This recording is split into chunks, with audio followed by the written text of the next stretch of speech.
మాజీ సీఎం జగన్ వీధి రౌడీలా మాట్లాడడం మానుకోవాలని చిల్లర మాటలు మాట్లాడుతూ దిగజారిపోయారని టీడీపీ రాష్ట్ర అధ్యక్షులు పల్లా శ్రీనివాసరావు తిరుపతిలో ఎద్దేవా చేశారు. కడపలో జరగనున్న మహానాడును ఘనంగా నిర్వహిస్తాం. పదవులు రాలేదనే ఆవేదనతో నేతల్లో ఉంది. త్వరలో నామినేట్ పదవులన్నీ భర్తీ చేస్తాం. తిరుమలను గత ప్రభుత్వం నాశనం చేసింది. కూటమి ప్రభుత్వం తిరుమలలో ప్రక్షాళన మొదలుపెట్టి పూర్వ వైభవాన్ని తీసుకొచ్చేందుకు అన్ని చర్యలు చేపడుతోందని పల్లా చెప్పారు. తిరుపతిలో వైసీపీ హయాంలో జరిగిన టీడీఆర్ బాండ్ల కుంభకోణంపై దర్యాప్తు జరుగుతోందని పల్లా శ్రీనివాసరావు చెప్పారు. అంటే ఒక నాయకుడు ఉంటే ఏ విధంగా కింద స్థాయి వాళ్ళు పనిచేస్తారనడానికి ఒక నిదర్శనం.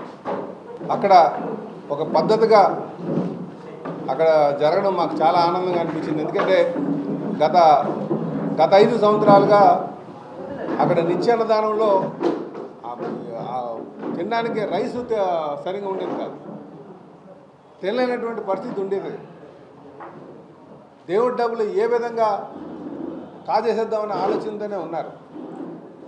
కానీ ఈ సందర్భంగా కూడా తెలియజేస్తున్నాను, వెంకటేశ్వర స్వామి డబ్బులు కానీ ఎవరైనా ముట్టుకోవడానికి ప్రయత్నం చేస్తే వాళ్ళు అధోగతి పాలైపోతారన్న సంగతి ప్రతి ఒక్కరు కూడా గమనించాలి. అది గత 5 సంవత్సరాలుగా జరిగింది. వాళ్ళందరికీ కూడా ఖచ్చితంగా త్వరలోనే దాన్ని అనుభవిస్తారని కూడా తెలియజేస్తున్నా. అన్ని మతాలని అక్కడ ప్రోత్సహిస్తూ అక్కడ ఉన్నటువంటి నమ్మకాలపైన ఒమ్ము చేస్తూ అధికారం అంటే శాశ్వతంగా అనుకొని చాలా దారుణంగా గత 5 సంవత్సరాలు వారు చేసినటువంటి తీరు మాకు తెలుసు.